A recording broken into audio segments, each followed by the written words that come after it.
سید الانبیاء خاتم المرسلین سید الانبیاء خاتم المرسلین نور رب العلا رحمت العالمین سرور اصفیاء شافع مذنبین سرور اصفیاء شافع مذنبین احمد مصطفیٰ شاہ دنیا دی اے حبیب خدا روز و شب صبح و شام تم پہ لاکھوں درود اور لاکھوں سلام فخر جن و بشر نعمت بے بہا نازش بحر و بر صدر بزم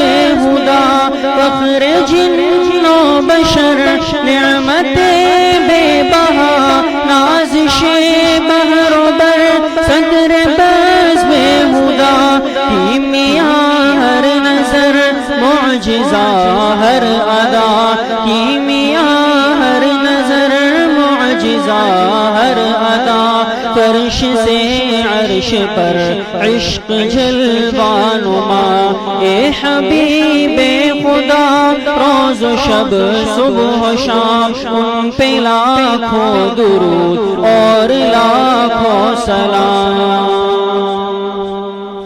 اول نور اور آخر میں ہے مرسلی مایہ ناز کل اولی آخری اول نور اور آخر میں ہے مرسلی مایہ ناز کل اولی آخری انبیاء ملائک سے افضل ترین انبیاء ملائک سے افضل ترین بلکہ بعد خدا مقتدر بالیقین اے حبیب خدا روز و شب صبح و شام ان پہ لاکھوں درود اور لاکھوں سلام رفعت ذکر کا مرتبہ یہ ملا نام ساتھی ہے اللہ کے نام کا رفعت ذکر کا مرتبہ یہ ملا نام ساتھی ہے اللہ کے نام کا آپ کا حکم گویا ہے حکم خدا آپ کا حکم گویا ہے حکم خدا خود خدا آپ کی کر رہا ہے ثنا اے حبیب خدا روز و شب صبح و شام تم پہ لاکھوں درود اور لاکھوں سلام مظہر شفقت پاستا ماقلا سوف یعطیک ایک فضل بے انتہا مظہر شفقت پاستا ماقلا سوف یعطیک ایک فضل بے انتہا پھر فترضا کی نازش کا تمغہ ملا پھر فترضا کی نازش کا تمغہ ملا شان عالی پہ روح ہے ہماری فدا اے حبیب خدا روز و شب صبح و شام تم پہ لاکھوں کروڑوں درود و سلام سید الانبیاء خاتم المرسلین نور رب العلا رحمت العالمین سرور اصفیاء شافع مذنبین احمد مصطفیٰ شاہ دنیا دی اے حبیب خدا روز و شب صبح و شام تم پہ لاکھوں درود اور لاکھوں سلام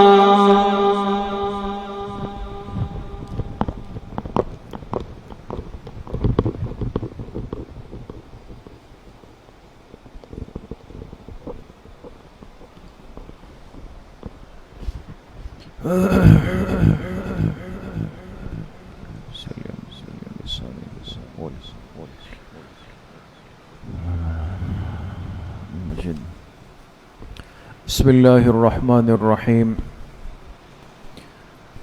الحمد للہ وکفا وسلام علی عبادہ الذین اصطفى خصوصاً علی سید الرسل وخاتم الانبیاء وعلی آلہ واصحابہ الاتقیاء اما بعد فاعوذ باللہ من الشیطان الرجیم بسم اللہ الرحمن الرحیم انا اعطیناک الکوثر فصل لربک وانحر ان شانئک هو الابتر وقال رسول اللہ صلی اللہ علیہ وسلم ضحى بکبشین املحین موجوعین صدق اللہ وصدق رسولہ النبی الکریم یا رب صل وسلم دائما ابدا علی حبیبک خیر الخلق کلہم۔ تمام ساتھی ایک مرتبہ محبت و عقیدت سے درود شریف پڑھ لیں۔ اللہم صلی علی محمد وعلی آل محمد کما صلیت علی ابراہیم وعلی آل ابراہیم انک حمید مجید۔ اللہم بارک علی محمد وعلی آل محمد کما بارکت علی ابراہیم وعلی آل ابراہیم انک حمید مجید۔ میرے انتہائی قابل قدر دوستوں، بھائیوں اور بزرگوں، الحمدللہ اللہ پاک کے فضل و کرم سے اتوار کے دن بعد نماز مغرب تاریخ اسلام کا مبارک سلسلہ چل رہا ہے اور اس کی 14 مجلسیں گزر چکی ہیں۔ عرض کیا تھا کہ چونکہ عید الاضحیٰ کی آمد ہے، قربانی کا عمل قریب ہے اور ہر صاحب استطاعت کلمہ گو مسلمان اس فکر میں ہے کہ قربانی کے اس بڑے اور عظیم الشان عمل کو صحیح اور سنت ترتیب پہ ادا کر لے۔ اس لیے بہت ضروری ہے کہ ایام النحر سے، قربانی کے ایام کے آنے سے پہلے ہر مسلمان اس عمل کے بنیادی مسائل کو، آداب کو اور اس کے مسنون طریقے کو پہچان لے اور اس قدر سمجھ لے کہ اگر اس کے سامنے کوئی شخص قربانی کے عمل میں غلطی کر رہا ہو تو یہ مسلمان اس کی اصلاح بھی کر سکتا ہو۔ آج یہ ہماری بہت بڑی اجتماعی کمزوری ہے کہ ہم احکامات دین کی خرابیوں کو، غلطیوں کو، کمزوریوں کو دیکھ بھی لیتے ہیں، لیکن ہم اس کی نشاندہی کرنے کی جرات نہیں رکھتے، بول نہیں سکتے، اور یہ اس لیے نہیں کرتے کہ ہمارے پاس دین کا وہ علم مضبوط اور محفوظ طریقے سے نہیں ہوتا۔ اس لیے میرے عزیزوں، دوستوں، بزرگوں، بہت ضروری ہے کہ ہر موقع کے احکامات اور ضروری مسائل کو ہر مسلمان سیکھتا رہے اور ایسی مجلسوں سے جڑتا رہے جہاں ہمیں ہمارے دین کے احکامات، مسائل، مسنون طریقے سکھائے جائیں۔ تو آج کی مجلس میں جتنے حضرات مستورات تشریف لائی ہیں، اللہ پاک سب کے آنے کو، بیٹھنے کو، سننے اور سنانے کو اپنی بارگاہ عالیہ میں قبول فرمائیں اور ہم سب حاضرین و حاضرات، سامعین و سامعات کے ظاہر و باطن کی اصلاح کا ذریعہ بنائیں۔ تو آج کی مجلس اور آنے والی جو مجلس ہوگی وہ انشاءاللہ قربانی سے متعلق ہوگی۔ قربانی کے فضائل بھی مسلمان کو مستحضر ہو، قربانی کے ضروری مسائل بھی مسلمان کو معلوم ہو۔ صرف جانور لینا کمال نہیں ہے، صرف جانور کے پیچھے پھرنا یہ کمال نہیں ہے، بلکہ مسلمان کو یہ بھی علم ہو کہ کون سا جانور قربانی کے قابل ہے، کون سا عیب اس قربانی کے جانور میں ایسا ہے جو میری قربانی کو خراب کر دے گا۔ آج جتنی فکر ہمارے نوجوان اور ہمارے ساتھی جانور کے خریدنے کے لیے کرتے ہیں، گھنٹوں جا کر ہم منڈیوں میں لگاتے ہیں، بڑا ذوق رکھتے ہیں، شوق رکھتے ہیں، بہت اچھی بات ہے، اس لیے کہ دین کا ایک عمل پورا ہو رہا ہے۔ انسان اس جذبے سے جائے، پورا ثواب بھی ملے گا، لیکن یہ کتنے دکھ اور افسوس کی بات ہے کہ ہمیں جانور کی نسل کا پتہ ہو، اس کے رنگ کے اندر فرق کرنے میں ہم ماہر ہو، اس کا وزن ہم معلوم کریں، اس کے دانت ہم چیک کریں، ساری چیزیں ہمیں پتہ ہو، لیکن یہ نہیں پتا کہ اس جانور کا آدھا کان کٹا ہوا ہے تو آئے یہ قربانی کے قابل ہے بھی یا نہیں ہے. تو ضروری علم، ضروری مسائل بہت ضروری ہے. تو آج انشاءاللہ ہماری پہلی نشست ہے، اس میں ہم قربانی سے متعلق جو ضروری باتیں ہیں کوشش کریں گے کہ آسان سہل انداز میں وہ ہمارے سامنے آ جائے، ہمیں یاد ہو جائے. آپ کی تھوڑی سی توجہ درکار ہوگی. انشاءاللہ آپ حضرات اس کو توجہ سے سنیں گے تو اللہ کریم کی ذات سے پوری امید ہے کہ اس قدر ہماری تربیت ہو جائے کہ ہم دوسروں کی غلطیوں کی نشاندہی بھی کر سکیں، ان کی اصلاح بھی کر سکیں. جی، قربانی سے متعلق ایک مسلمان کے لیے چند باتوں کا جاننا ضروری ہے. قربانی کس پر واجب ہے؟ یہ بات اصولی طور پہ یاد رکھیں کہ جس عمل میں مال کا استعمال ہو، مال خرچ کرنا پڑ جائے، تو اس عمل میں اللہ پاک نے شرائط رکھ دی ہوتی ہے، اس لیے کہ ہر آدمی مالی حیثیت میں برابر نہیں، تو ہر ایک پر قربانی واجب نہیں. کس مسلمان پر قربانی واجب ہوگی یہ جاننا ضروری ہے.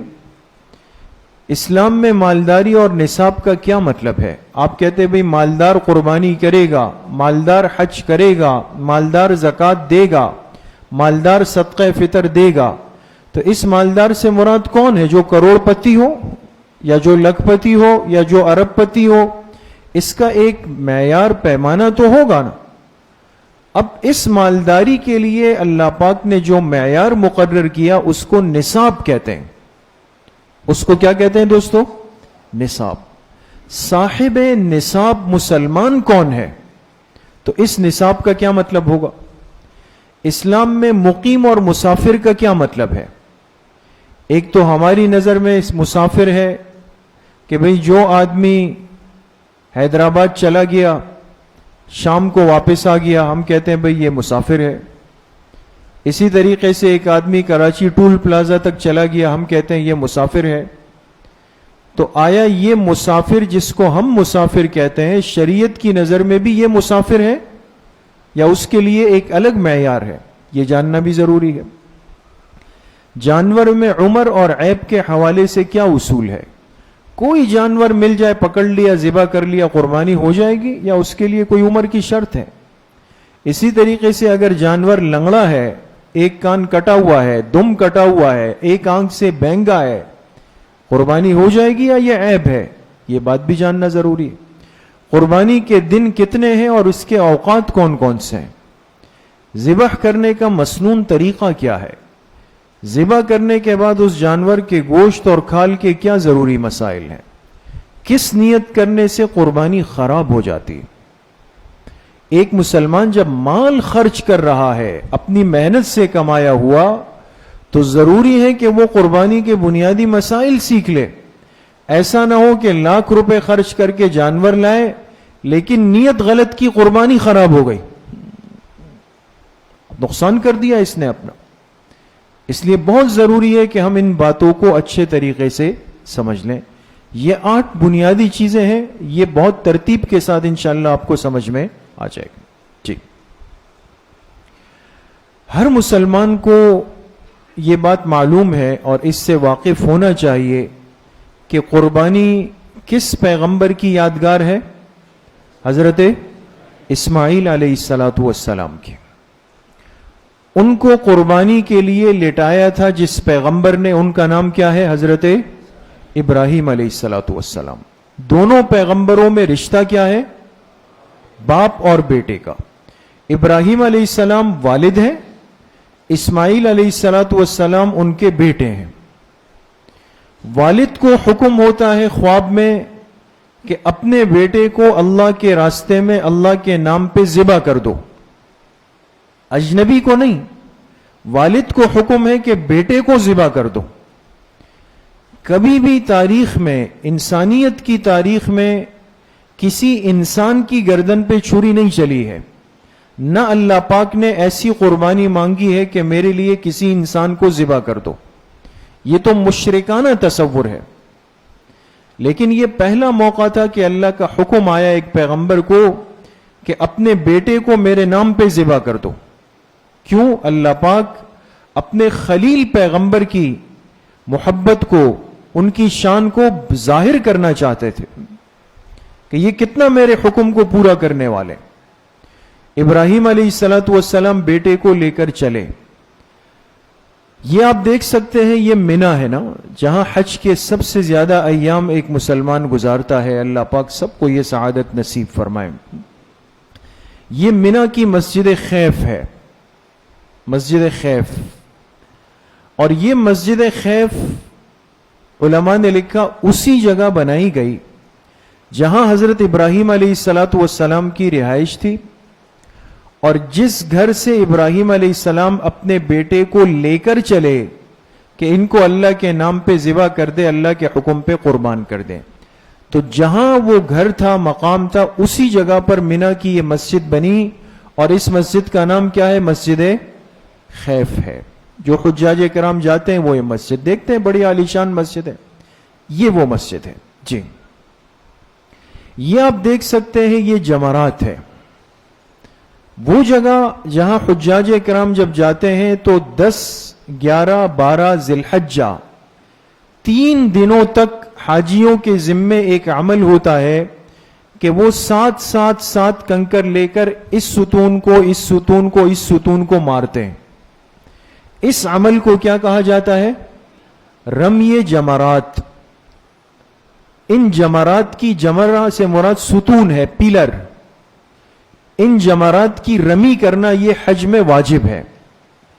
لیکن سوال یہ ہے کہ کسی دیوار کو پتھر مارنا یہ کہاں کی عبادت ہو گئی ہے نا؟ یہ پورا ایک تسلسل ہے واقعے کا دوستو.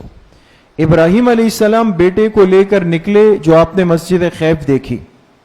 جب اس مقام پہ پہنچے تو شیطان سامنے آیا اور ابراہیم علیہ السلام کو روکنے کی کوشش کی، اور اسماعیل علیہ السلام کا ذہن خراب کرنے کی کوشش کی کہ آپ کو پتہ ہے آپ کے والد آپ کو کہاں لے جا رہے ہیں، آپ کو ابھی جا کے ذبح کر دیں گے، کاٹ دیں گے. ذہن خراب کرنے. 3 جگہ پہ شیطان نے روکنے کی کوشش کی، تینوں جگہ ابراہیم علیہ السلام نے اس کو پتھر مارے. وہ عمل اللہ کو اتنا پسند اور محبوب ہوا کہ قیامت تک رمی جمرات کو حاجیوں کے اوپر واجب کر دیا گیا. سمجھ میں آ گئے؟ اس کا قربانی کے عمل سے ایک تعلق ہے. اسی لیے حاجی جا کر ان ستونوں کو پتھر مارتے ہیں. اور حدیث پاک میں آتا ہے، آپ علیہ السلام نے فرمایا یہ مت سمجھو کہ تمہارا یہ پتھر دیوار کو لگا ہے. فرمایا جب حاجی اخلاص سے ایک پتھر مارتا ہے تو شیطان تہس نہس ہو جاتا ہے. اتنا اس پر اس کا اثر ہوتا ہے. جی، اب یہ منا میں یہ پہاڑیاں آپ کو نظر آ رہی ہے. اس پہاڑی کے اوپر ابھی آگے آ جائے گا، ایک مقام پر پہنچ کر ابراہیم علیہ السلام نے اسماعیل علیہ السلام کو لٹایا ذبح کرنے کے لیے. ان کے ہاتھ پیر باندھ دیے، ان کے آنکھوں پہ پٹی باندھی کہ کہیں باپ کی محبت غالب نہ آ جائے اللہ کے حکم پر. دیکھیں یہ آپ کو نظر آ رہا ہے، یہ پہاڑ کے اوپر ایک پیلر ستون سا بنا ہوا ہے. یہ بالکل واضح ہے. جو حجاج اکرام کو زیارات کے لیے لے جاتے ہیں تو جو واقف لوگ ہوتے ہیں وہ یہ مقام دکھاتے ہیں. ہم نے بھی الحمدللہ اس جگہ کو دیکھا ہے نیچے سے. یہ پہاڑ کے اوپر ایک پیلر ستون سا بنا ہوا ہے، اور یہ اس بات کی علامت ہے کہ یہ وہ جگہ ہے جہاں اسماعیل علیہ السلام کو قربانی کے لیے لٹایا گیا تھا. جی، لیکن آپ حضرات جانتے ہیں کہ اسماعیل علیہ السلام کو لٹایا تو گیا، ابراہیم علیہ السلام نے چھری بھی رکھی، لیکن جب چلائی تو ذبح کون ہوئے؟ ایک مینڈھا، ایک دمبا ذبح ہو گیا. اسماعیل علیہ السلام کی گردن پہ چھری نہیں چلی، وہ ایک دمبے کی گردن پہ چل گئی جو اللہ کے حکم سے لایا گیا تھا. اللہ پاک تو صرف ان کے اقدام کو دیکھنا چاہتے تھے، ان کی محبت کا اظہار فرمانا چاہتے تھے. وہ مینڈا اللہ کے راستے میں ذبح ہو گیا، اور قیامت تک اللہ پاک نے اس عمل کو اتنا پسند فرمایا کہ قیامت تک جو ملت ابراہیمی پر چلے گا، دین فطرت پہ چلے گا، اس پر قربانی کا عمل رکھ دیا گیا. اس لیے قربانی کا عمل ہر صاحب استطاعت مالدار مسلمان پر واجب ہے دوستو. اب یہ کتنا بڑا عمل ہے. اب قرآن کریم کی چند آیات، لَن يَنَالَ اللَّهَ لُحُومُهَا وَلَا دِمَاؤُهَا وَلَكِنْ يَنَالُهُ التَّقْوَى مِنْكُمْ كَذَلِكَ سَخَّرَهَا لَكُمْ لِتُكَبِّرُوا اللَّهَ عَلَى مَا هَدَاكُمْ وَبَشِّرِ الْمُحْسِنِينَ. اللہ فرماتے ہیں اللہ پاک کو نہ اس کا گوشت پہنچتا ہے نہ خون پہنچتا ہے، لیکن اللہ کو تمہارے تقوی پہنچتا ہے، دلوں کا اخلاص اللہ پاک دیکھنا چاہتے ہیں. اسی وجہ سے اللہ نے یہ جانور تمہارے لیے مسخر کر دیے. اتنا بڑا اونٹ ہے، اگر وہ ایک گردن ہلا دے تو انسان دور جا کے گر جائے، لیکن کیا وجہ ہے کہ اس کے نکیل میں رسی ڈال کے بچے کو پکڑا دی، وہ اونٹ کو چلا رہا ہے. اتنے بڑے بڑے بھاری بیل کھڑے ہوئے ہیں، 30 من، 25 20 من کے بچے ان کو لے کر گلیوں میں گھوم رہے ہیں. اس طاقتور تنومند جانور کو کس نے مسخر کر دیا کہ وہ بچے کے ہاتھ کی رسی کے تابع ہو کر جا رہا ہے؟ اللہ کے حکم سے ہوا. یہ بھی اللہ کی قدرت کا ایک اظہار ہے کہ قربانی کا عمل خالص اللہ کے لیے ہے، ورنہ یہ جانور تمہارے قابو میں نہیں آ سکتا تھا، اللہ نے تمہارے قابو میں دے دیا. دوسری جگہ فرمایا سورہ صافات میں وَفَدَيْنَاهُ بِذِبْحٍ عَظِيمٍ، اسماعیل علیہ السلام کے بدلے میں ہم نے ایک عظیم قربانی پیش کر دی. کیا مطلب؟ وہ ذبح نہیں ہوئے، ان کے بدلے میں ایک مینڈا، ایک دمبا آ کے ذبح ہو گیا. انسانی جان کے عوض میں جانور آیا ہے. غور کریں نقطے پہ دوستو، انسانی جان کے عوض میں کیا آیا ہے؟ کیا آیا ہے؟ جانور آیا نا، مینڈا آیا، دمبا آیا.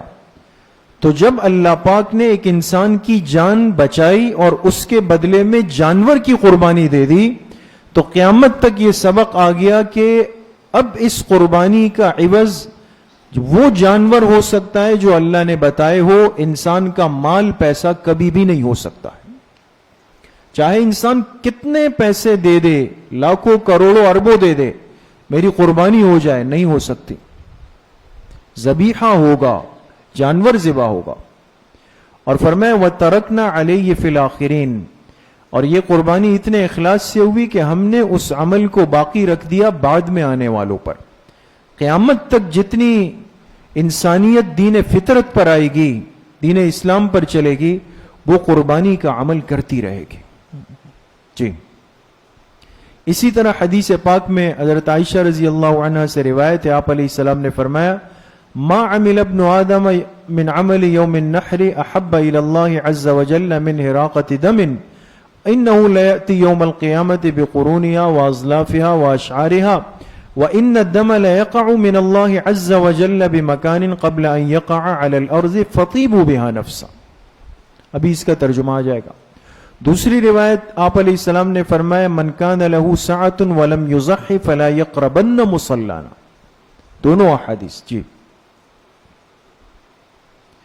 آپ نے فرمایا قربانی کے دن بنی آدم کے اعمال میں سب سے زیادہ پسندیدہ عمل اللہ کے نزدیک قربانی کا ہے، اور یہ قربانی قیامت کے دن اپنے سینگوں کے ساتھ، بالوں کے ساتھ، کھروں کے ساتھ آئے گی، اور زمین پر خون کا قطرہ گرنے سے قبل ہی قربانی اللہ کے پاس قبولیت پا لیتی ہے. دوسری حدیث میں فرمایا جو قربانی کی طاقت رکھنے کے باوجود قربانی نہ کرے وہ ہمارے عیدگاہ کے قریب بھی نہ آئے. ناراضگی کا اظہار کیا. آج لوگ اس بحث کو چھیڑ رہے ہیں کہ جی قربانی ہر ایک پر ہے یا صرف حاجیوں پر ہے. اتنے جانور ذبح ہو رہے ہیں، اس کے بدلے میں غریبوں کے ساتھ تعاون کر لے، غریب بچیوں کی شادیاں کر لے، ان کو راشن دے دے، ان کو جہیز دے دے. یہ باطل کی محنت ہو رہی ہے. باقی ہماری شادی بیاہ کے تقریبات میں لاکھوں کروڑوں روپے ہم پھونک دیتے ہیں، ان کو کسی نے نہیں کہا کہ جی یہ لے جا کر کے 100 بچیوں کی شادیاں آپ اس پہ کرا دیں. وہی طبقہ قربانی کے عمل پہ آج ناراض ہوتا ہے کہ یہ جانور کیوں ذبح ہو رہا ہے. وہی طبقہ حج کے عمل پہ ناراض ہوتا ہے کہ آپ لاکھوں روپے خرچ کر کے حج کیوں کر رہے ہیں. اس لیے میرے عزیزو دوستو بزرگو، دین کو سمجھیں. ہم اللہ کی رضا اور حکم کے تابع ہیں، انسانی جذبات کے تابع نہیں ہیں. جی اب آ جائیں، قربانی کس کو کہتے ہیں. اب آپ ساتھیوں نے اس بات کو یاد رکھنا ہے، یہ کتنے نمبر لگے ہوئے؟ 4 نمبر لگے ہوئے. یہ 4 چیزیں یاد ہو گئی، آپ پورے قربانی کے عمل کو سمجھ گئے دوستو. کتنی چیزیں؟ کتنی چیزیں؟ تھوڑا سا بولیں گے، شرمائے نہیں. کتنی چیزیں یاد رکھنی ہے؟ 4 چیزیں یاد رکھنی ہے. قربانی کیا ہے؟ خاص انسان کا، خاص جانور کو خاص وقت میں خاص نیت کے ساتھ ذبح کرنا. کتنی دفعہ خاص کا لفظ آیا؟ 4 دفعہ خاص کا لفظ آیا. یہ 4 خاص چیزیں یاد رکھنی ہے. سب سے پہلے کون سی چیز خاص ہے؟ انسان. دوسرے نمبر پہ جانور. تیسرے نمبر پہ وقت. چوتھے نمبر پہ نیت. خاص انسان ہو، خاص جانور ہو، خاص وقت ہو اور خاص نیت ہو. کتنی باتیں ہو گئی؟ 4. بس یہ آپ ایک لائن یاد کر لیں. پوری قربانی کا عمل اس میں بند ہو گیا ہے. ایک خاص قسم کا انسان، کیا مطلب؟ اس لفظ نے بتا دیا کہ ہر انسان پر قربانی نہیں ہوگی. خاص جانور، اس لفظ نے بتا دیا کہ ہر جانور قربانی میں ذبح نہیں ہو سکتا. خاص وقت، اس خاص نے بتا دیا کہ قربانی کا عمل ہر وقت پہ نہیں ہو سکتا. خاص نیت میں اس خاص نے بتا دیا کہ اگر نیت خراب ہو گئی تو قربانی کا عمل نہیں ہو سکتا. سمجھ گئے؟ تو کتنے خاص یاد رکھنے؟ 4. خاص انسان خاص جانور کو خاص وقت میں خاص نیت کے ساتھ ذبح کر لے، قربانی ہو جائے گی. سمجھ میں آ گئی؟ یہ ہماری آج کی اور آنے والی ساری مجلس کا خلاصہ ہے دوستو. اب آپ کو کبھی پریشانی نہیں ہوگی کہ قربانی کیا ہے. بولے ایک خاص انسان خاص جانور کو خاص وقت میں خاص نیت کے ساتھ ذبح کر لے، یہ قربانی کا عمل کہلاتا ہے. سمجھ گئے؟ اب ایک کو ترتیب سے دیکھتے رہیں. خاص انسان سے کون مراد ہے؟ آپ کہیں گے بھئی خاص انسان کوئی کسی کے سینگ ہیں یا کسی کی 4 آنکھیں. ایسا نہیں ہے دوستو. خاص انسان میں کیا چیزیں دیکھنی ہے؟ انسان تو ہم سب ہیں، لیکن قربانی کے لیے جس انسان کو اللہ پاک نے حکم دیا، مخاطب کیا، وہ خاص انسان کون ہے؟ وہ خاص انسان یہ ہے دوستو. اب آپ غور کریں گے، سب سے پہلے نمبر پہ وہ خاص انسان کون ہونا چاہیے؟ مسلمان. تو مطلب کون نکل گیا؟ کون نکل گیا؟ کافر نکل گیا. کافر کی قربانی اللہ قبول نہیں فرمائے. بات صاف ہو گئی نا؟ اچھا، دوسرے نمبر پہ وہ مسلمان کیا ہو؟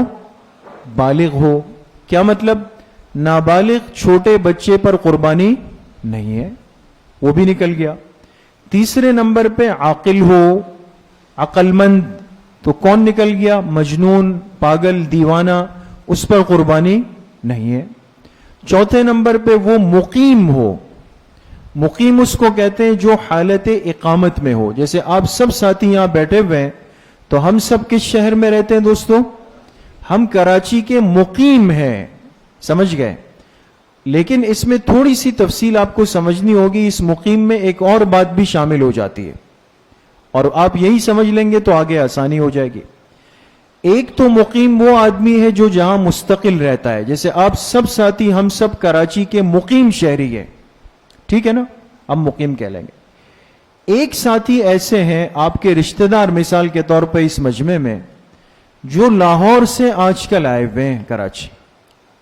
وہ اصل کہاں کے ہیں؟ لاہور کے. وہ کراچی کے نہیں، لیکن وہ آپ کے رشتہ دار ہے، ریلیٹیوز ہے، آپ کے گھر رہنے آئے ہیں، شادی کی تقریب ہے. اب سوال یہ ہوگا کہ یہ کراچی کتنے دن کے لیے آئے؟ سوال کیا ہوگا؟ کراچی کتنے دن کے لیے آئے، یہ آپ معلوم.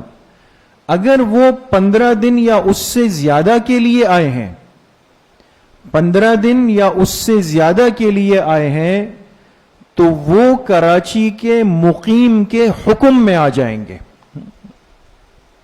کراچی کے مقیم کے حکم میں آئے. لہذا جس طرح مقیم پر قربانی، تو اس مقیم کے حکم والے پر بھی قربانی ہوگی. سمجھ میں آ گئی؟ اور اس لاہور سے آنے والے مہمان نے کہا کہ جی میں تو 10 دن کے لیے آیا ہوں. 15 دن سے کم ہو گئے نا؟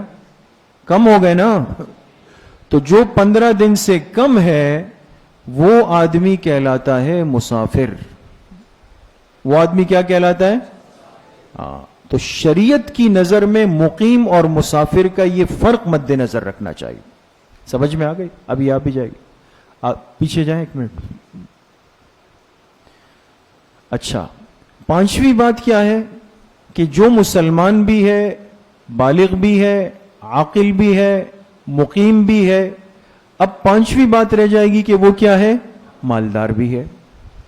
اب بات یہ جیسے میں نے شروع میں عرض کی کہ جی مالدار سے مراد کتنا مالدار، تو شریعت ایک لفظ آپ کو بتائے گی کہ یہ دیکھ لیں کہ یہ نصاب کا مالک ہے یا نہیں ہے. سمجھ میں آ گئی بات دوستو؟ تو اس کو سمجھنا تو آسان، آپ سمجھ گئے مسلمان کون ہوتا ہے؟ ضروریات دین کا دل اور زبان سے قائل ہو. زبان سے بھی کلمہ پڑھ رہا ہے، دل میں بھی ایمان ہے، یہ مسلمان ہے. بالغ جو سن بلوغ کو پہنچا ہوا ہو، جو مکلف ہو چکا ہو. عاقل جو عقل مند ہے. مقیم وطن اصلی، دیکھیں اس لفظ کو دیکھیں، وطن اصلی. ہم کراچی میں ہی رہتے ہیں، ماں باپ کراچی میں ہی رہتے ہیں، ذاتی گھر کراچی میں ہی ہے، دکان کراچی میں ہی ہے، تو کراچی ہمارا کیا بن جائے گا دوستو؟ وطن اصلی بن جائے گا. یا وطن اقامت میں رہائش پذیر ہو. وطن اقامت کون سا ہوتا ہے؟ جہاں انسان 15 یا 15 دن سے زیادہ کے لیے چلا جائے. جیسے میں نے لاہور والی مثال دی نا، اب لاہور سے آئے ہوئے آپ کے مہمان نے 20 دن بعد چلے جانا ہے، اصل گھر اس کا وہاں ہے، والدین وہاں ہے، کاروبار وہاں ہے، لیکن کراچی اس کے لیے کیا بن جائے گا؟ وطن اقامت. کیوں بنے گا؟ اس لیے کہ وہ کراچی میں کتنے دن رہنے کے لیے آیا؟ 15 دن سے زیادہ کے لیے آیا. سمجھ گئے؟ مالدار کس کو کہتے ہیں؟ جو نصاب کا مالک ہوگا. اب یہ دو باتیں تھوڑی سی سمجھنے کی ہے، یہ آپ دیکھ لیجئے گا. جی، مقیم کون ہے؟ شریعت کی نگاہ میں مقیم وہ ہے جو اپنے شہر میں یعنی رہائش کی جگہ ہو یا کسی جگہ چلا جائے لیکن وہاں 15 دن سے زیادہ اقامت کی نیت کر لے. یہ مقیم سمجھ میں آ گیا دوستو؟ چلے، اب مالدار کون ہے؟ نصاب کا مالک کون کہلائے گا؟ یہ آپ دیکھ لیں دوستو. نصاب کی ایک ترتیب ہے دوستو. آپ نے ہر سال مسئلہ عام طور پہ رمضان میں زکوٰۃ کا آتا ہے. لوگ زکوٰۃ کے مسائل سیکھتے بھی ہیں، معلوم بھی کرتے ہیں، اور اس لیے کہ مستورات کے پاس سونا ہوتا ہے، چاندی ہوتی ہے، مرد حضرات کے پاس نقد روپے ہوتے ہیں، سامان تجارت ہوتا ہے، دکان میں سامان رکھا ہوتا ہے. اس لیے یہ سمجھنا بہت ضروری ہے کہ قربانی کے واجب ہونے کے لیے نصاب کیا ہے دوستو. سمجھ میں آ گئی؟ اب نصاب میں 2 چیزیں بنیادی ہیں. کتنی چیزیں بنیادی ہے؟ 2 چیزیں. ایک ہے سونا اور ایک ہے چاندی. سونے کا بھی ایک خاص نصاب ہے، چاندی کا بھی ایک خاص نصاب ہے. سمجھ گئے؟ سونے کا نصاب کیا ہے؟ 7.5 تولہ. سونے کا نصاب کتنا ہے؟ 7.5 تولہ.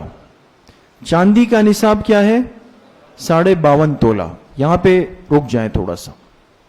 سونے کا نصاب 7.5 تولہ ہے، چاندی کا نصاب 52.5 تولہ ہے. اب یہ جو تولہ ہم کہہ رہے ہیں، عام طور پہ اب ہماری زندگی میں، ہماری مارکیٹوں میں، ہمارے جیولرز کے پاس، سوناروں کے پاس اب نصاب گرام وغیرہ میں ہوتا ہے زیادہ تر، کہ بھئی یہ اتنے گرام کا سونا ہے، یہ اتنے گرام کی چاندی ہے. تو ایک فارمولا سمجھ لیں کہ 1 تولہ جو ہوتا ہے نا، 1 تولہ اگر آپ اس کو گرام میں لے جائیں گے تو یہ 11.664 گرام ہوتا ہے. 1 تولہ جو ہوتا ہے، 1 تولہ یہ گرام میں کتنا بنتا ہے؟ 11.664. 11.664 11.664 گرام یہ بنتا ہے 1 تولہ. اب سونے کا 7.5 تولہ جو ہے، 7.5 تولے کو آپ ملٹیپلائی کر لیں 11.664 سے، تو یہ کتنے گرام بنے گا؟ 87 گرام. 87 گرام کا ہے یا 7.5 تولہ کا ہے، یہ دونوں برابر ہے. چاندی 52.5 تولہ ہے، اس 52.5 کو آپ ملٹیپلائی کر لیں 11.664 سے، یہ بنے گا 612 گرام. یہ بات اس لیے عرض کر دی کہ تاکہ گرام کی ترتیب بھی آپ کے سامنے آ جائے. خیر، اب ذہن میں یہ بات رکھیں کہ بنیاد نصاب کی ہوتی ہے کتنی چیزوں پر؟ 2 چیزوں پر. ایک ہے سونا اور ایک ہے چاندی. سونے کا نصاب ہے 7.5 تولہ. لیکن ایک بات اصولی طور پہ یاد رکھیں، زکوٰۃ میں بھی، صدقہ فطر میں بھی، قربانی، ہر چیز کے اندر بعض لوگ سونے کا یہ نصاب سن کر جا کے اپنی اہلیہ سے، بچیوں سے، بیوی سے پوچھتے ہیں کہ جی آپ کے پاس سونا کتنا ہے؟ وہ کہتے ہیں جی آپ نے شادی میں 4 تولہ دیا تھا. ہاں، تو ذہن میں کیا آتا ہے کہ جی 7.5 تولہ تو پورا نہیں ہے نا. کہتے ہیں چلے چھٹی ہو گئی، نہ زکوٰۃ ہے نہ قربانی ہے، کچھ بھی نہیں ہے. یہ ایک بہت بڑی غلطی ہے، اس کا ازالہ یہیں پہ فرما لے دوستو. ہمیشہ عرض بھی کرتے ہیں، امید ہے آپ حضرات سمجھ بھی جائیں گے. سونے کا نصاب 7.5 تولہ اس صورت میں ہے جب کسی عورت کی یا مرد کی ملکیت میں صرف اور صرف سونا ہی ہو، اور سونے کے علاوہ اس کے پاس 1 روپیہ بھی نہیں ہو، چاندی کا ٹکڑا بھی نہیں ہو، سامان تجارت کی کوئی چیز بھی نہیں ہو. سمجھ گئے؟ بعض مستورات ہوتی ہے، ان کو شادی کے موقع پر سسرال سے زیورات مل جاتے ہیں، 1 تولہ، 2 تولہ، 3 تولہ، 5 تولہ، لیکن باقی اس غریب کے پاس ساری زندگی 1 روپیہ بھی نہیں ہوتا. مثال کے طور پہ شوہر نے نہیں دیے، چاندی بھی نہیں ہوتی، کچھ بھی نہیں ہوتی. اس عورت کے پاس خالص سونا ہے 4 تولہ یا 5 تولہ یا 6 تولہ. اگر کسی کے پاس صرف سونا ہے اور کوئی چیز نہیں ہے، بات سمجھ رہے دوستو، اس صورت میں تو سونے کے نصاب کو پیش نظر رکھا جائے گا. لیکن یاد رکھیں کہ اگر سونے کے ساتھ ساتھ کچھ رقم بھی آ جائے، کچھ چاندی آ جائے یا کچھ سامان تجارت آ جائے تو پھر یہ نصاب یہاں سے منتقل ہو کر چاندی میں آ جاتا ہے. سمجھ گئے؟ لہذا پھر مثال کے طور پہ 1 تولہ سونا ہے اور 1000 روپے ہیں. 1 تولہ سونا ہے اور 1000 روپے ہیں. تو اب یہ نہیں ہوگا کہ 7.5 تولہ سونا پورا نہیں ہے، نہیں. اب ہم کیا کریں گے، 1 تولہ سونے کی قیمت بازار سے معلوم کی، بھئی 90,000 روپے تولہ چل رہا ہے اور 1000 روپے نقد ہے، تو یہ ملا کے کتنے ہو گئے؟ 91,000. تو اب جا کے ہم معلوم کریں گے 52.5 تولے چاندی کی قیمت.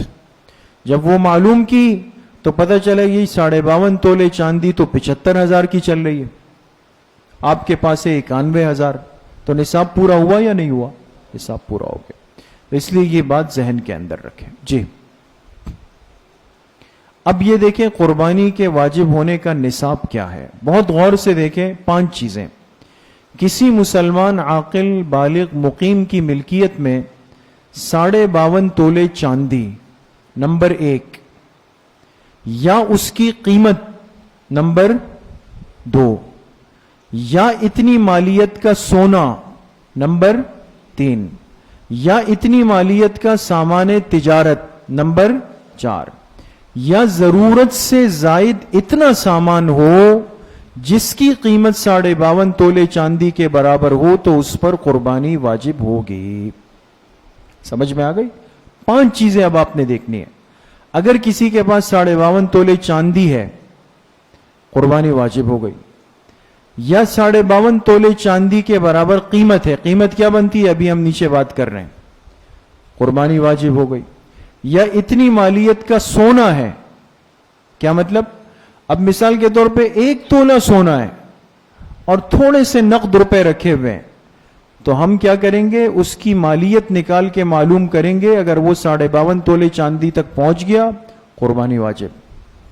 یا سامان تجارت ہے، ہمارے جو دکاندار ساتھی بیٹھے ہوئے یہ سب سامان تجارت ہے. بسکٹوں کے ڈبے ہیں، چپس کی تھیلیاں ہیں، لکڑیوں کا سامان ہے، یہ کپڑے ہیں، یہ سب سامان تجارت ہے. پارٹس ہے، سپیر پارٹس ہے، یہ سب سامان تجارت ہے دوستو. کتابیں ہیں. یا ضرورت سے زائد سامان، یہ اہم بات ہے. ضرورت سے زائد سامان. ایک آدمی کے پاس 2 موٹر سائیکل ہیں، ایک استعمال کر رہا ہے، ایک بلڈنگ کی پارکنگ میں کھڑی ہوئی ہے. مستورات کپڑوں پہ کپڑے جمع کرتی ہے، وہ پیک کپڑے رکھے ہوئے ہیں اور وہ اتنے زیادہ ہو گئے کہ 52.5 تولے چاندی تک پہنچ گئے، قربانی واجب ہو گئی. آرٹیفیشل جیولری جمع کی اتنی زیادہ ہو گئی، مصنوعی زیورات، کہ جس کی مالیت 52.5 تولے چاندی تک پہنچ گئی، قربانی واجب ہے. اس چیز کو دیکھنا ضروری ہے. اب آج کے حساب سے، آج کے دن میں جو ہم بیٹھے ہوئے ہیں، اب اس سال قربانی کا نصاب کیا ہے دوستو، یہ دیکھ لیں. چاندی فی تولہ موجودہ حساب آج کا ریٹ ہے 1430 روپے. چاندی کا 1 تولہ کتنے کا ہے دوستو؟ 1430. 52.5 تولے چاندی کی قیمت آج بن رہی ہے 75,075 روپے. آسان یہ کہ جس کی ملکیت میں 75,000 روپے ہے، 75,000 75,000 روپیز، جس کے پاس روپے کی شکل میں ہے یا چاندی کی شکل میں ہے یا سامان تجارت کی شکل میں ہے یا ضرورت سے زائد سامان 75,000 روپے کا بنتا ہے، اس پر قربانی کا عمل واجب ہو جائے گا. سمجھ میں آ گئی؟ سمجھ گئے دوستو؟ جی. تو خاص انسان آپ کی سمجھ میں آ گیا. خاص انسان کے اندر ہم نے کتنی باتیں دیکھنی تھی؟ 5 باتیں. کتنی باتیں؟ خاص انسان کون ہوتا ہے؟ سب سے پہلے مسلمان، نمبر 2 بالغ، نمبر 3 عاقل، نمبر 4 مقیم، نمبر 5 مالدار، نصاب کا مالک. اور اس سال نصاب کتنے روپے چل رہا ہے؟ 75,075 روپے. احتیاطاً 75,000 آپ سمجھ لیں. یہ ہو گیا خاص انسان. سمجھ میں آ گئی؟ یہ ایک چیز کلیئر ہو گئی، صاف ہو گئی. اب ان خاص انسان کی ان 5 باتوں میں سے ایک بات بھی اگر نکل گئی بیچ میں سے، مثلا مسلمان بھی ہے، بالغ بھی ہے، عاقل بھی ہے، مقیم بھی ہے، لیکن مالدار نہیں ہے، تو قربانی ہوگی دوستو؟ نہیں ہوگی. مسلمان بھی ہے، بالغ بھی ہے، عاقل بھی ہے، مالدار بھی ہے، لیکن سفر میں ہے، قربانی ہوگی؟ نہیں ہوگی. مسلمان ہے، بالغ ہے، مقیم ہے، مالدار ہے، لیکن مجنون دیوانہ پاگل ہے، قربانی ہوگی؟ مسلمان ہے، عاقل ہے، مقیم ہے، مالدار ہے، لیکن نابالغ بچہ ہے، قربانی ہوگی؟ عاقل ہے، بالغ ہے، مقیم ہے، مالدار ہے، مسلمان نہیں ہے خدا نخواستہ، قربانی ہوگی؟ نہیں ہوگی. تو خاص انسان میں کتنی باتیں آ گئی؟ 5 باتیں. خاص انسان یہ خاص جانور کو ذبح کرے گا. قربانی کے جانور بھی انسان نے طے نہیں کیے، اللہ پاک کی طرف سے، شریعت مطہرہ کی طرف سے بتائے گئے. بہت سارے جانور حلال ہیں دوستو، غور کریں. بہت سارے جانور حلال ہیں لیکن ان کی قربانی نہیں ہو سکتی. بھئی سب مرغیاں کھاتے نہیں کھاتے؟ تو کیا خیال ہے عید کے دن بڑا سندھی مرغا ذبح کر لیا جائے، قربانی ہو جائے گی؟ نہیں ہوگی. ہرن حلال ہے لیکن قربانی نہیں ہو سکتی.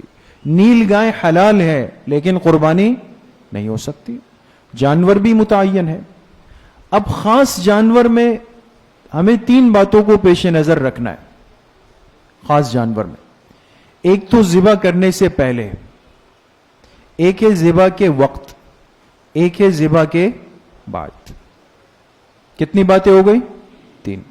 ذبح کرنے سے پہلے، ذبح کے وقت اور ذبح کرنے کے بعد. ذبح سے پہلے کیا مطلب؟ ظاہر سی بات ہے کہ آپ جانور خریدنے پہلے منڈی جائیں گے، ہے نا؟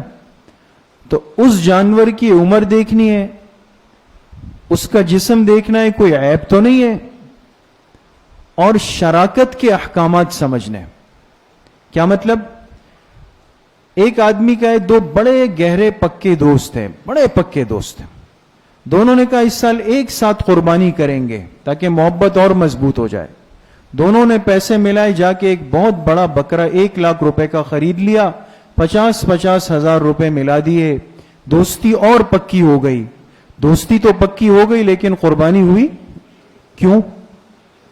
اس لیے کہ بکرے میں ایک ہی فرد آ سکتا ہے، 2 فرد چاہے وہ کتنا ہی قیمتی ہو جائے. سمجھ میں آ گئی؟ یہ ہے شراکت کا مطلب. تو ذبح کرنے سے پہلے ہمیں یہ 3 باتیں سمجھنی ہوگی. اس جانور کی عمر، اس کے عیب، اس میں کتنے افراد شریک ہو سکتے ہیں. جب ذبح کے لیے عید کے دن آپ نے لٹایا تو ذبح کا مسنون طریقہ ایک مسلمان کو آنا چاہیے. ایسا نہیں ہے کہ گدی سے چھری چلا دی تو بھی جانور ہو گیا، پیٹ میں چھرا گھوم دیا تو بھی ذبح ہو گیا. ترتیب ہے. ذبح کرنے کے بعد اس جانور کے گوشت اور کھال کا کیا کرنا ہے.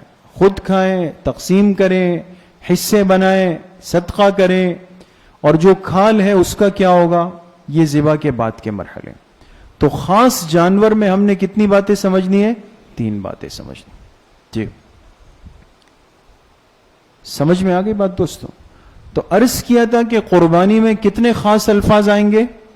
4. کتنے خاص؟ خاص انسان، خاص جانور، خاص وقت، خاص نیت. ابھی تک ہم کہاں تک پہنچ گئے دوستوں؟ خاص انسان ہو گیا نا. بات کس کی شروع ہوئی؟ خاص جانور کی. خاص جانور میں ہم نے کتنی باتیں سمجھنی ہوگی؟ 3 باتیں. یہ انشاءاللہ آئندہ مجلس میں مابقیہ حصہ آ جائے گا. اگلے مجلس میں خاص جانور، خاص وقت اور خاص نیت پہ بات آ جائے گی. اب بات ختم کرنے سے پہلے پیچھے جائیں.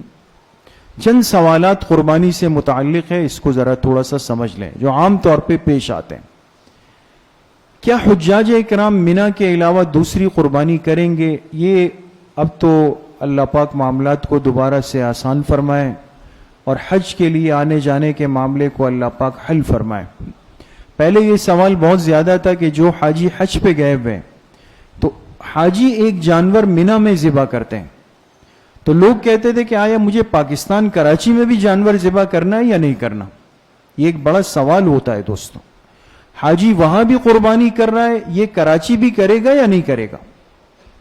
تو ایک بات یاد رکھیں کہ حج کے موقع پر جو جانور ذبح ہوتا ہے وہ حاجی کی قربانی نہیں ہوتی، وہ دم شکر ہوتا ہے. کس کس کو بات سمجھ آئی وہ سیدھا ہاتھ اٹھائیں. ماشاءاللہ. حج کے موقع پر حاجی جو جانور ذبح کرتا ہے وہ قربانی نہیں ہوتی بلکہ دم شکر ہوتا ہے، اللہ کے شکر کے طور پہ ذبح کرتا ہے. تو لہٰذا اس آدمی کو اپنی قربانی کہاں کرنی ہوگی؟ اپنے ملک میں. اب چاہے وہیں پہ کر لیں دوسری قربانی، چاہے یہاں فون کر کے ان سے کہے کہ جی میری قربانی کر لیں. خلاصہ یہ ہے کہ حاجی جو وہاں جانور ذبح کر رہا ہے وہ قربانی نہیں ہے بلکہ دم شکر ہے. قربانی الگ مسئلہ ہے. ایک سوال ہو گیا. جو لوگ بیرون ملک مقیم ہیں وہ قربانی کریں گے؟ سوال ہے. اگر ہاں تو کہاں؟ ایک سوال ہے نا. مثال بہت سارے ہمارے احباب ہیں جن کے بیٹے امریکہ میں ہے، کینیڈا میں ہے، بچیاں باہر ہے، دبئی میں ہے، انگلینڈ میں ہے، ساؤتھ افریقہ میں ہے. تو کوئی کہہ سکتا ہے کہ یار بیٹا امریکہ میں ہے تو وہ تو اپنے ملک میں مقیم نہیں ہے. تو ابھی آپ کے سامنے بات آئی کہ مقیم کے اندر ایک تو وہ ہے جو اپنے ملک میں ہے اور دوسرا وہ بھی مقیم کے حکم میں آتا ہے جو 15 دن سے زیادہ ہے. تو وہ تو 2 2.5 3 سال سے وہاں پر ہے. سمجھ میں آ گئی؟ تو لہٰذا جو مسلمان بھائی بہنیں بیرون ملک مقیم ہیں اور ان میں وہ شرائط جو آپ کے سامنے آ گئی اگر وہ موجود ہے تو وہ اپنی قربانی کریں گے. سمجھ میں آ گئی؟ اب کہاں کریں گے یہ اختیاری چیز ہے. اگر اس ملک میں قربانی کی سہولت ہے وہاں کر لیں. اگر وہ چاہتے ہیں کہ نہیں قربانی یہاں ہو جائے ہماری، بہت سارے اس طرح کرتے ہیں، تو وہ یہاں کے اپنے رشتہ داروں کو، والدین کو، اولاد کو، بھائیوں کو، کسی کو بھی اپنی وکالت دے دے کہ میری طرف سے میری قربانی آپ کراچی پاکستان میں کر لیجئے گا. سمجھ میں آ گئی؟ تو انہوں نے اجازت دے دی آپ جانور ذبح کریں تو ان کی نیت سے ذبح کر لیں، ان کی قربانی یہاں پر ہو جائے گی. سمجھ گئے؟ اور ان کی قربانی بھی انہی دنوں میں ہوگی جس دن ہماری قربانی یہاں پہ ہو رہی ہوگی. قربانی میں اعتبار اس ملک کا ہے جس ملک میں اس جانور کو ذبح کیا جا رہا ہے. مشترک فیملی والے قربانی کے حوالے سے کیا کریں گے؟ ابھی بات عرض کی آپ سے کہ قربانی کا دار و مدار نصاب کے مالک ہونے سے ہے. جس کے پاس 52.5 تولے چاندی یا اس کے برابر روپے یا اس کے برابر سامان تجارت یا اس کے برابر ضرورت سے زائد سامان ہے، اس پہ قربانی واجب ہے۔ قربانی کا معیار یہ بات ہے دوستو، سمجھ گئے؟ اب ایک گھر میں شوہر رہتا ہے، بیوی رہتی ہے، شوہر کے ماں باپ رہتے ہیں، 4 بچے رہتے ہیں، تو کل 8 افراد ہو گئے۔ تو ہم نے یہ نہیں دیکھنا کہ افراد کتنے ہیں، یہ دیکھنا ہے کہ ان 8 افراد میں سے نصاب کا مالک کون کون ہے، کس کے پاس اس سال 75,000 روپے موجود ہے۔ آسان یہ سمجھ لیں، اگر سب کے پاس ہے تو سب کی طرف سے ایک ایک قربانی کرنی ہے، گائے میں 7 حصے چلیں گے، اور اگر بکرا ہو تو ایک ایک بکرا سب کی طرف سے لینا پڑے گا۔ تو فیملی کے اندر یہ دیکھنا پڑتا ہے کہ کون صاحب نصاب ہے، کون صاحب نصاب نہیں ہے۔ لیکن بعض لوگ اچھے ہوتے ہیں، اللہ نے ان کو نوازا ہوتا ہے، وہ اتنے جانور لے سکتے ہیں کہ وہ اپنے گھر کے تمام افراد بلکہ نابالغ بچوں کی طرف سے بھی کر لیتے ہیں، ان کی نیت بھی کر لیتے ہیں، کر سکتے۔ جس پر قربانی واجب نہ ہو، اگر کوئی اس کو دے دے کہ جی آپ بھی کر لو، تو وہ کر سکتا ہے اور اس کو بھی قربانی کا ثواب ملے گا۔ چوتھا سوال، کیا جانوروں کی جگہ پیسے دے سکتے ہیں؟ آپ بتائیں۔ نہیں دے سکتے، قطعاً نہیں دے سکتے۔ بات آ گئی کہ اللہ پاک نے جانور کو عوض بنایا کس کی جان کا؟ انسانی جان کا۔ اب جانور ہی ذبح ہوگا، پیسے اس کام نہیں چلے گا۔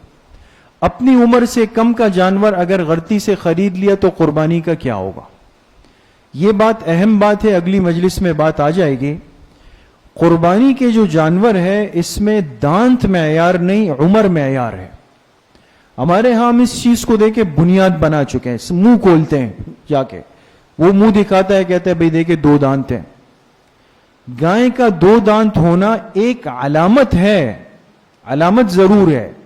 عام طور پہ 2 سال میں گائے، بیل، بھینس عام طور پہ ان کے 2 دانت نکل آتے ہیں، تو تسلی کے لیے ہم 2 دانت دیکھ لیتے ہیں، مطمئن ہو جاتے ہیں۔ لیکن یاد رکھیں کہ دانت معیار نہیں ہے، بلکہ معیار کیا ہے؟ عمر معیار ہے۔ بکرا، بکری، دمبا، اس میں 1 سال عمر دیکھنی ہے، گائے میں، بیل میں، بھینس میں 2 سال عمر دیکھنی ہے، اور اونٹ میں 5 سال عمر دیکھنی ہے۔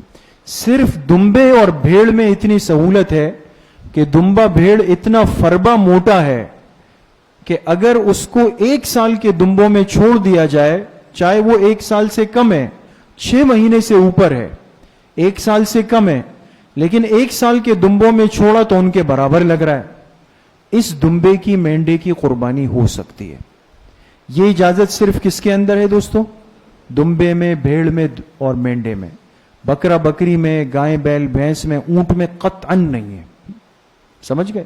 لہذا اگر غلطی سے کم عمر جانور آ گیا اور گھر لانے کے بعد پتہ چلا کہ جی وہ تو کم عمر ہے، تو اس کو واپس کروانا پڑے گا، نیا جانور لینا پڑے گا، ضروری ہے۔ اگر غلطی سے گابھن جانور آ جائے تو قربانی ہوگی۔ گابھن جانتے ہیں؟ جس جانور کے پیٹ میں بچہ ہو، حمل ہو۔ بعض دفعہ ہو جاتا ہے نا، گائے آ گئی، یہاں آ کے پتہ چلا کہ اس کے پیٹ میں تو بچہ ہے، بکری لے لی، اس کے پیٹ میں بچہ ہے، تو فقہا نے لکھا ہے کہ گابن جانور کی قربانی ناپسندیدہ ہے، اس لیے کہ وہ جو پیٹ کا بچہ ہے وہ ویسے ہی چلا جائے گا، اس کی تو زندگی ختم ہو گئی نا اس کے ساتھ ہی۔ لہٰذا اگر انسان کو علم ہو تو ایسا جانور نہ خریدے، پسندیدہ نہیں ہے۔ لیکن اگر خرید کے آپ لے آئے اور لانے کے بعد آپ کو پتہ چلا اور اب اس کا واپس کرنا، تبدیل کرنا یا نیا لینا مشکل ہے، تو اس کی قربانی کرنا جائز ہے، کر لی تو قربانی ادا ہو جائے گی۔ سمجھ میں آ گئے دوستوں مسائل؟ باقی انشاءاللہ آئندہ مجلس میں باقی باتیں اور اہم مسائل، دوسری نشست آئندہ اتوار کو ہوگی۔ اللہ پاک مجھے بھی آپ سب کو صحیح عمل کی توفیق نصیب فرمائے۔ وآخر دعوانا ان الحمد للہ رب العالمین۔ الحمد للہ رب العالمین والصلاة والسلام على سید الانبیاء والمرسلین سیدنا وسندنا وحبیبنا وشفیعنا وقرۃ اعیننا محمد وآلہ واصحابہ اجمعین۔